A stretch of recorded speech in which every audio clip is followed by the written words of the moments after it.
I'll try and go through it, but this is the holistic management framework, and you can get this, you can find this online, printed out. There's also, I'm not going to go into a lot of detail on this now, but there's a lot of detail in terms of the testing questions, and you can get all these, just steal it online, or you can go and buy the book, which is obviously probably the right thing to do.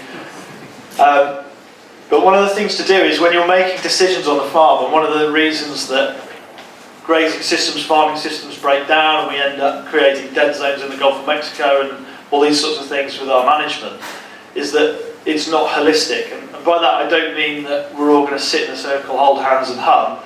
It just means it comes from Jan Smuts's theory of holism, which is basically ensuring when we're making decisions that we're considering the whole.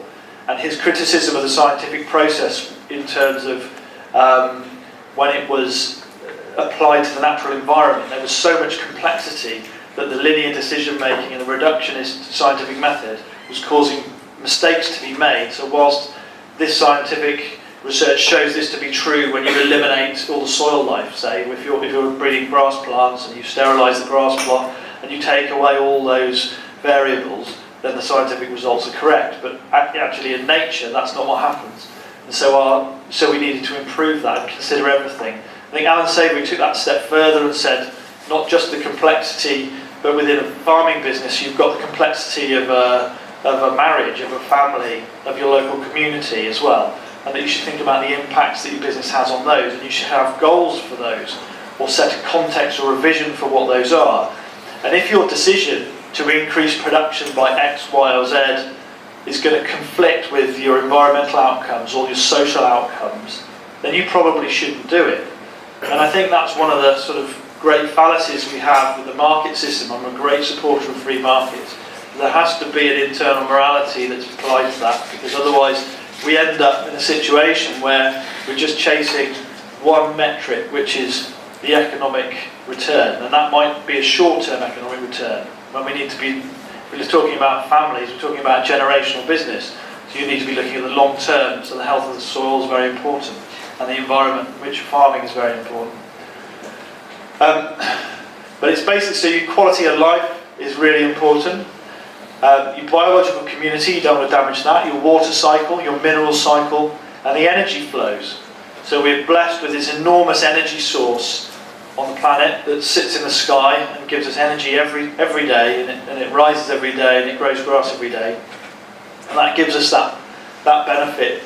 So we should be using that energy rather than, that's free energy rather than expensive energy that we dig up out of the ground in order to farm. So the more we can have an efficient energy flow, the better. And then we've got various tools that we use, whether that be our own creativity, our animals, money and labour, fire, rest, technology.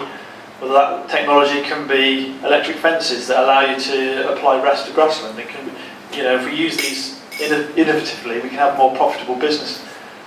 And I think the testing questions as well is always, I find myself, I can always find a reason to go and buy another cow. But is that expenditure that I'm going to do, or that what I'm going to do next, is that the root cause of a problem that I'm facing at the moment? So in terms of my next expenditure, is that where it should be? And where is the breakdown? What's the weak link? Social, biological, financial? Is it a marketing problem? Should we go and spend that 1,500 quid on marketing in order to make people more aware of the products we have? If no one knows about the products we have, we can't sell them. And so we make a decision, because that could be the weak link, addressing that. And you do a comparative analysis, gross profit analysis, and this is really important as well, as you go through the testing questions and you see, does this option or action actually conflict with your holistic goal or your holistic context? And if it does, then you're probably not going to do it. And then finally, the gut check. We had a situation earlier this year where we had an opportunity to take on a farm that would have doubled our farming size, and it would have been very low rent. It was 45-50 minutes drive away, but it was an opportunity to work with another farmer. And we went through, it all added up, looked like a great option, but in terms of the holistic context and holistic goal, in terms of me having time for my family and the relationships and in the community we worked in, it failed on the gut check. It went through everything else fine, but on the gut check it didn't work, and so we didn't take it forward. And some people might say, well, that's a mistake, or you haven't grown the business. But if we don't have firm foundations to build upon, if we create fissures and problems in those foundations, then we don't move forward, and actually that growth can end up being a problem to the business. And I realised I had some more work to do there. And then the key thing is always a feedback loop. So you plan, and it says assume change. I would say assume your plan is wrong. So you think this is what you're going to do, but assume the plan is wrong. And as long as if you assume that, you're going to be less biased about its outcomes and trying to prove that it's right. And you do it, you monitor, you control, and then you replan and assume that the replan is also wrong. So as long as it's one of our egotistical things. We always like to think we're right, but if you assume you're always wrong, it actually takes some of the pressure off in terms of what you do next. So with all of that, the potential with management, this is in the Karoo, and this is a great slide, and I think just shows the difference. This is holistic management here.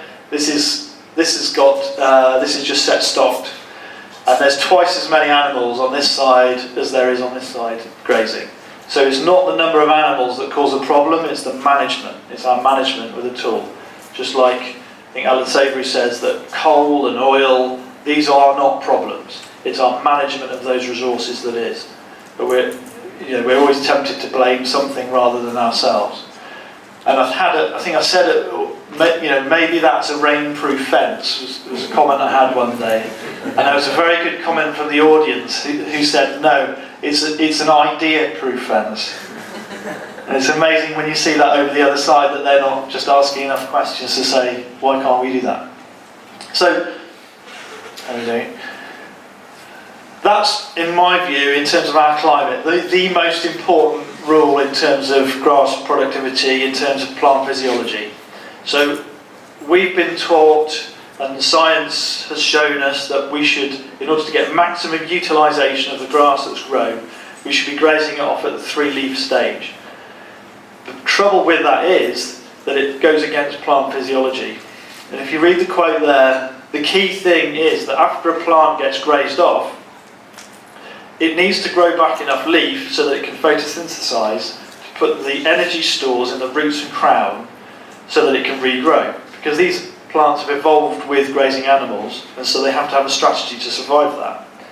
Now, if you graze that off again, say through set stocking or not applying rest, and just let them to graze the regrowth before it's had time to grow to its full genetic potential and restore all the energy in the roots and crown, then it's not going to regrow. It's going to take 18 to 21 extra days to get to the same level of regrowth. And that's going to cause a problem in your rotation, what Andre Vauzan called untoward acceleration, where your rotation gets faster and faster as you go around each time, because you're not getting the recovery. And that's working against plant physiology.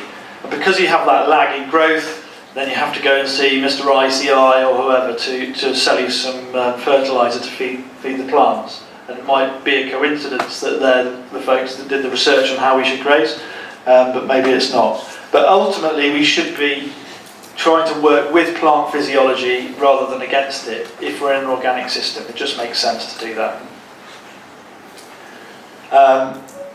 And again, the electric fence allows us to do that, to apply that rest. So we always have a back fence. We're grazing paddocks for 2 days, sometimes 3, but never more than that. And then we're moving stock around. We don't do this intensive moving 4 times a day, trying to get 1 million kilos of cows per hectare or anything like that. I'm not sure. I mean, I've tried it in little parts, but I'm not sure that A, it has the return or the impact that it does in a dry environment in our climate. But I'm happy to be proved wrong on that. But I think also in terms of the return on the labour put in, I can't see that you get enough back extra from it that for the extra labour you put into it. But again, I'm willing to be proved wrong on that. If the government want to pay me to have somebody to move all my cows 5 or 6 times a day, then fine. But this is just an example of what happens when we regraze a plant. So if you have that and it gets grazed off, But then if you imagine at this stage it gets grazed off again, so when it's say got a few leaves on, then it has no option but then to kill off some root mass. Now if you had let that grow back, it actually wouldn't have killed off probably any of its root mass, it would have kept it all, because it's not stressed, it's got the energy in the roots and crown to regrow, so it's going to do that. But if it can't do that, it's got to take the energy from somewhere.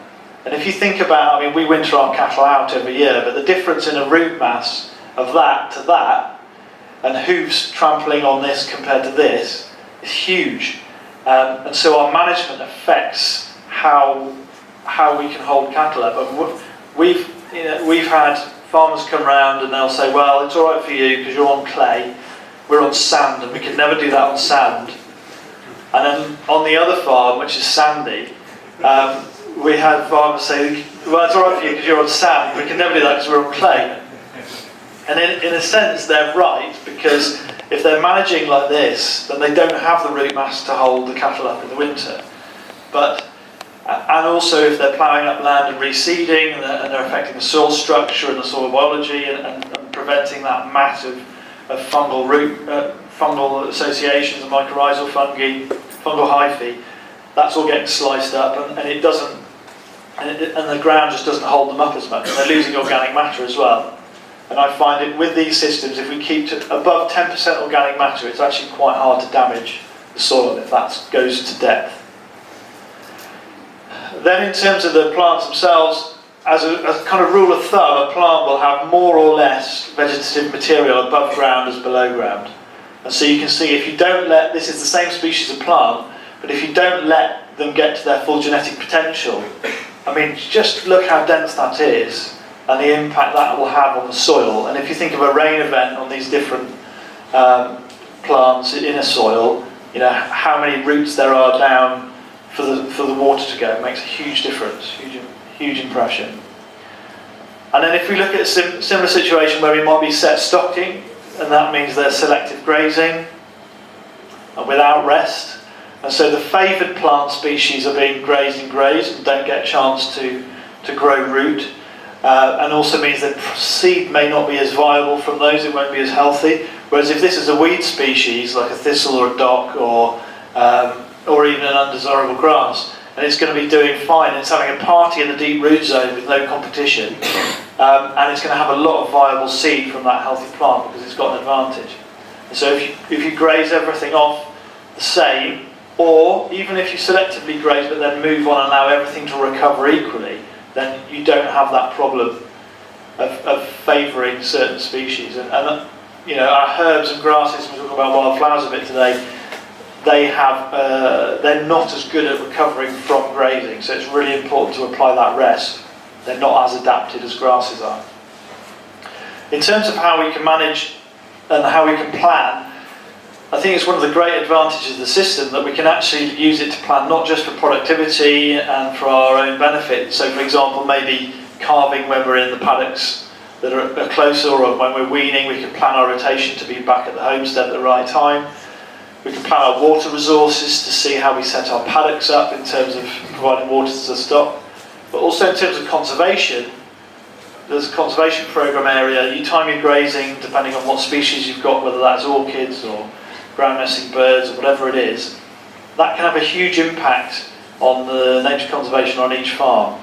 I think one of the other benefits you have is that because you're rotating around and 95% of the farm is always free of livestock and it's open for wildlife, so we have far more deer, we have far more hares, we have huge populations of small mammals, field voles, which then means we have lots of barn owls and kestrels, and that change happens really quick because voles breed really quick.